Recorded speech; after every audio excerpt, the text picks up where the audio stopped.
bin Emilia. Zum Zeitpunkt dieser Geschichte 16 Jahre alt. Langsam fangen meine Freunde und Freundinnen an, sich an den Wochenenden auch abends zu treffen. Rausgehen, rumziehen, bisschen was trinken, rumalbern und neue Leute kennenlernen. Heute treffen wir uns bei einer Freundin. Und dann entscheiden wir gemeinsam, was wir noch Cooles machen können. Das wird bestimmt ein richtig guter Abend. Oder? Sorry, Leute, ich musste meiner Ma noch bei was helfen. Ach, kein Stress, Girl. Hi. Wir sind doch eh noch zu zweit, wie du siehst. Ja, die Jungs verspäten sich mal wieder, wie immer halt, ne? Safe. Anders erwarten kann man es aber auch nicht. Und wo ist Yoshi, der Idiot? Ich wette, der trinkt beim Fußballtraining schon wieder 6 Bier und kommt hier dann völlig Hacke an. Ja, wundern würde es mich nicht. Aber hey, wir haben ja auf jeden Fall schon mal Yoshis besten Freund. Der ist aus NRW hergekommen übers Wochenende. Benny, das ist Emilia. Emilia, das ist Benny. Hi, freut mich. Emilia war das, ne? Sorry, ich muss immer gleich fragen, weil sonst vergesse ich es direkt wieder. Kein Stress. Emilia, genau. Okay. Freut mich sehr, Yoshis bester Freund. Ja, freut mich auch. Schön, mal Yoshis Freunde hier kennenzulernen. Geil, dann freuen wir uns ja alle. So sieht's aus. Die Emilia ist übrigens Jüdin. Ach. Krass. Nicht dein Ernst. Du bist echt die erste Jüdin, die ich sehe in meinem Leben. Bier irgendwer? Oh ja, da bin ich dabei. Dankeschön. Na dann, aufs Leben. Zack, zack.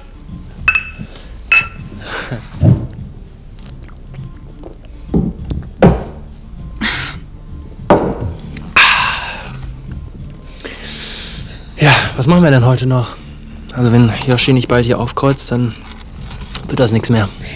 Also, ich hatte überlegt, es wäre ja ganz lustig. Wenn wir uns jetzt erstmal fertig machen, dann ziehen wir los. Und ich glaube, dass Apropos lustig. Da fällt mir gerade was ein. Das muss ich dich jetzt mal fragen. Und zwar, wenn du, wie du sagst, wirklich Jüdin bist, dann darf ich ja eigentlich keine Hitlerwitze machen, oder? Hä?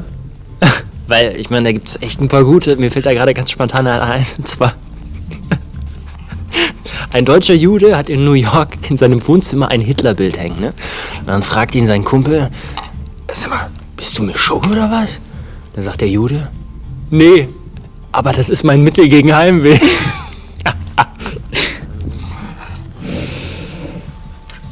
Der war gut, oder? haben sich die Jungs schon gemeldet? Irgendwer unterwegs? Nee, noch nicht leider. Hey, war nur Spaß, ja, tut mir leid. Und noch einer. Und zwar, der ist wirklich gut. Warum wird Hitler beim Fahrradfahren immer so oft von der Polizei angehalten? Ne? Eine Idee? Falsches Handzeichen. Okay, ich ignoriere das jetzt mal. Also, was wollen wir heute noch machen? Wir können uns in den Park chillen und dann kann Yoshi einfach nachkommen. Ja. Oder wir gehen in diese neue Bade am Rathaus. Da sind heute ein paar Typen aus der Stufe. Wäre doch lustig, oder? Bar finde ich gut, für Bar bin ich immer zu haben.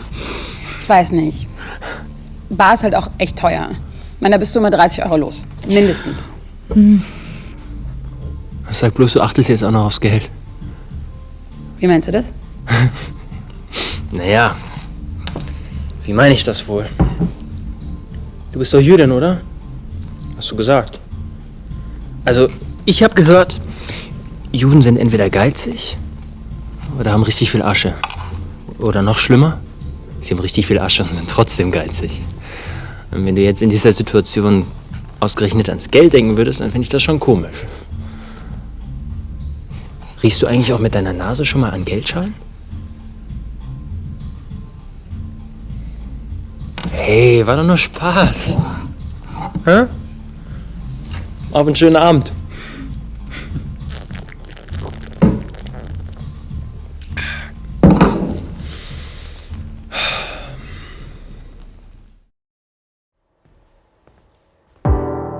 Hallo, mein Name ist Emilia, ich bin 20 Jahre alt und studiere in Mainz.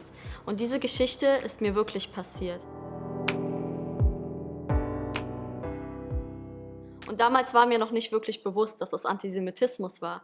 Erst im Nachhinein wurde mir klar, dass der Antisemitismus wirklich im Kleinen anfängt und im Großen aufhört.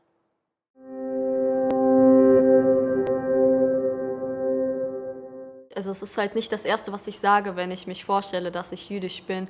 Und das behalte ich auch gerne erstmal für mich, damit die Leute mich erstmal auch so kennenlernen, da es auch viele Vorurteile gibt gegenüber den Juden, gegenüber dem jüdischen Glauben.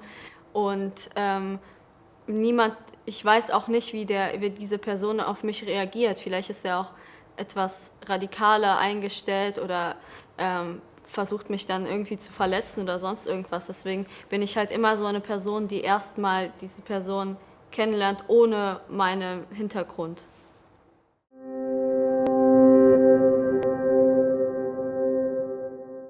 Antisemitismus spielt schon eine Rolle in meinem Alltag. Also es ist jetzt nicht so, dass ich durch die Straßen gehe mit großer Angst, dass ich irgendwie angegriffen werde oder beleidigt werde, denn auf meiner Stirn steht ja auch nicht geschrieben, dass ich jüdisch bin.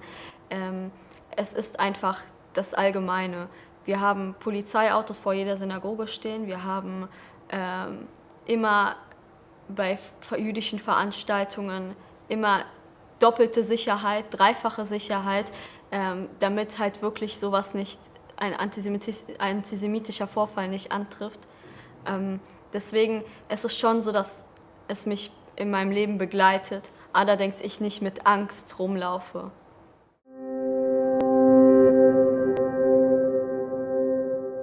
Im Nachhinein denke ich schon so, okay, jemand hätte schon was sagen sollen. Jemand hätte sich dazwischen stellen sollen und sagen müssen, hey, das geht zu weit. Wenn ich das sage, kommt es vielleicht so rüber, dass jemand dann denkt, ich übertreibe, das ist doch nicht nötig, sowas zu sagen. Aber wenn es jemand anderes gesagt hätte, der eigentlich zum Beispiel auch nichts mit der Religion zu tun hat, dann wäre das vielleicht schon ernster genommen.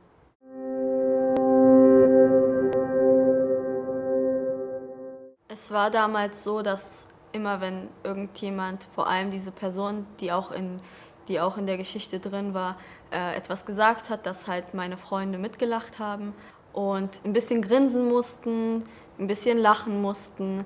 Und ich muss sagen, ich habe auch damals halt wirklich das nicht irgendwie zu Herzen genommen.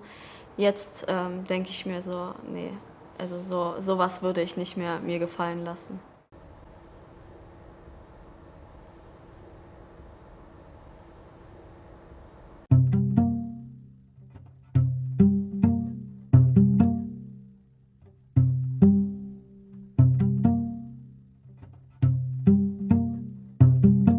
Benni, das ist Emilia. Emilia, das ist Benni.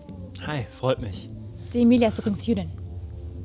Ach, krass. Nicht dein Ernst? Du bist echt die erste Jüdin, die ich sehe in meinem Leben. Warum man das als ersten Marker in den Mittelpunkt rückt, ist völlig unplausibel, wenn man es rational betrachtet. Aber es wird gemacht, also das heißt, offensichtlich wird es als das Besondere und das andere wahrgenommen. Ja, es geht damit auch schon hier in beiden Dimensionen darum, die Jüdin zu dem anderen zu machen, zu dem, was außerhalb der Gemeinschaft gestellt wird, außerhalb der Gesellschaft oder in dem Fall der entsprechenden Runde von Jugendlichen und jungen Erwachsenen gestellt wird und das damit als das andere markiert wird, als etwas, was man besonders hervorheben muss, was irgendwie scheinbar nicht normal sei. Und insofern haben wir es hier auch ganz dezidiert schon mit einem ersten Schritt, auch wenn das möglicherweise von beiden gar nicht intendiert ist, aber mit einem ersten Schritt auch einer antisemitischen Positionierung zu tun.